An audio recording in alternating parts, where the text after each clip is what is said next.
તમે કોઈ પણ સારું, કોઈ પણ મોટું, કોઈ પણ ડેવલપમેન્ટનું કામ કરવા જાઓ તો એમાં બે વાત થવાની છે. એક સારું બોલનારા, એક પોઝિટિવ બોલનારા, એક સમર્થન આપનારા, તમને સપોર્ટ આપનારા એક વર્ગ હશે.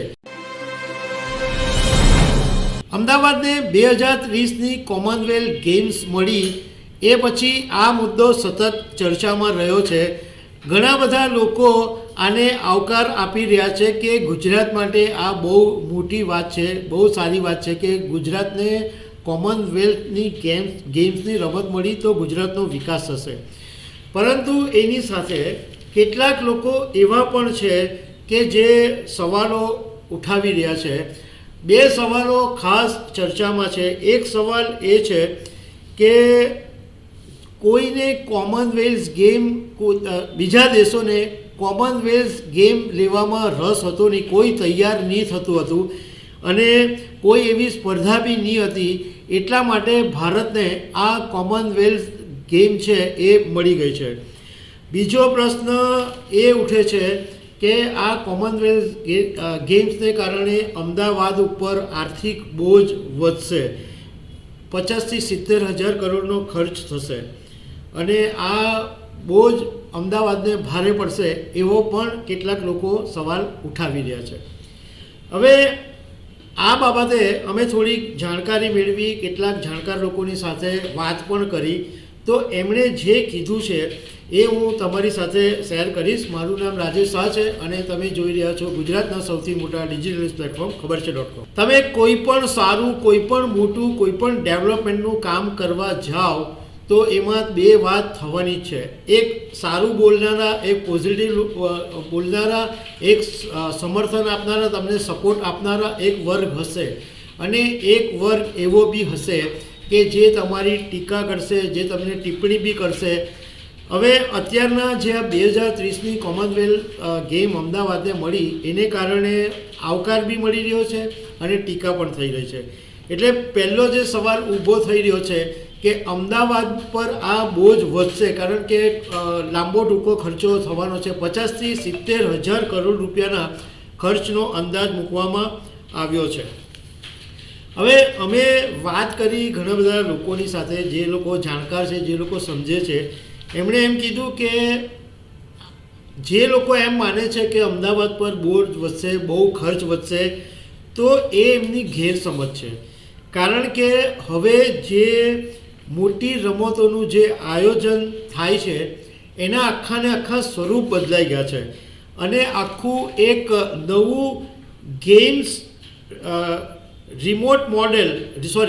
ગેમ્સ રીસેટ મોડેલ બની ગયું છે અને આયોજકો ઓછા ખર્ચે અને વધારે લાભથી ગેમ્સનું જે આયોજન છે એ કરી શકે છે.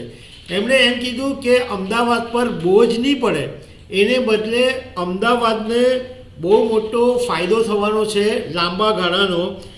કારણ કે ગુજરાતનો જીડીપી ગ્રોથ પણ વધશે, અમદાવાદની અંદર ટુરિઝમ વધશે, અમદાવાદની અંદર રોજગારી વધશે, અમદાવાદની અંદર રિયલ એસ્ટેટ સેક્ટરની અંદર એક મોટું બૂમિંગ આવશે. ડાયરેક્ટ ઇનડાયરેક્ટ હજારો લોકોને રોજગારી મળવાની છે કારણ કે જ્યારે ટુરિઝમ ડેવલપ થવાનું છે તો ટ્રાન્સપોર્ટેશનની જરૂર પડવાની છે, ટુરિઝમ ડેવલપ થવાની છે તો ફૂડની જરૂર પડવાની છે, એટલે ફૂડ ઇન્ડસ્ટ્રીઝને પણ ફાયદો થશે. આ ઉપરાંત ઘણી બધી ઓફિસોની જરૂર પડવાની છે, ઘણા બધા ઘરોની જરૂર પડવાની છે. આ ઉપરાંત નાની નાની એટલી બધી વાતો આની અંદર ઇન્વોલ્વ થશે કે ઘણા બધા લોકોની જિંદગી બદલાઈ જશે આ 5 વર્ષની અંદર. અને એ પછી 2036માં ગુજરાતને ઓલિમ્પિક્સ પણ મળે એવી શક્યતા છે. તો જો 10 વર્ષ સુધી ગુજરાતની અંદર આટલા બે મોટા સ્પોર્ટ્સના આયોજન થાય તો તમે ઇમેજ કરો કે અમદાવાદની તો આખી સુરત બદલાઈ જવાની છે. અમદાવાદ પાસે પહેલેથી મોટા મોટા સ્ટેડિયમો બી છે.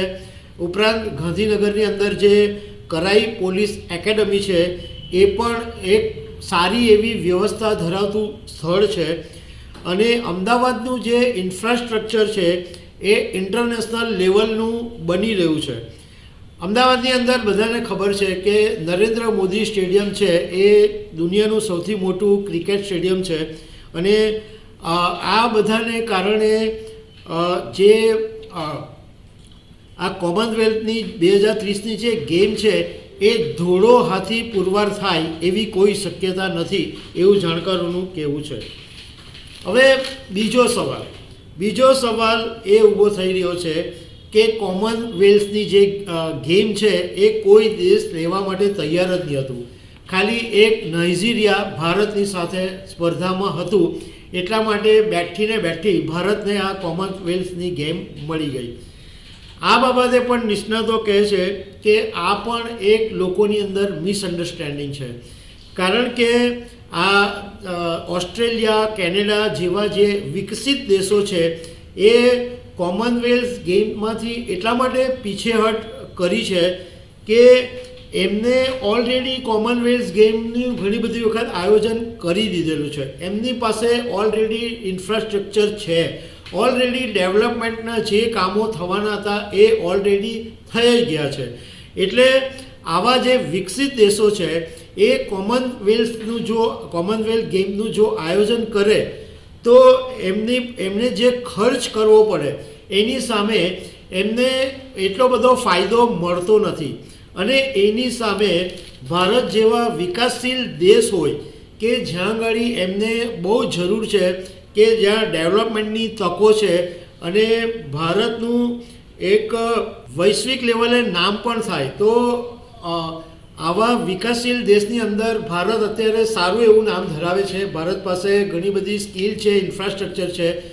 તો એના માટે એ જરૂરી છે કે ભારતને આપવી જરૂરી છે, કારણ કે ભારતને જો આ ગેમ્સ અપાશે તો ઘણા બધા ડેવલપમેન્ટ થશે, ઘણી બધી રોજગારીઓ મળશે, ઘણા બધા ફાયદાઓ થવાના છે અને ઇન્ટરનેશનલ લેવલે ભારતની ઓળખ પણ બનવાની છે. આ બધા વિકસિત દેશોની ઓલરેડી ઇન્ટરનેશનલ લેવલે નામ છે. એટલે એવું કહેવું કે ભારતને બેઠી મળી ગઈ એ વાત બિલકુલ ખોટી છે.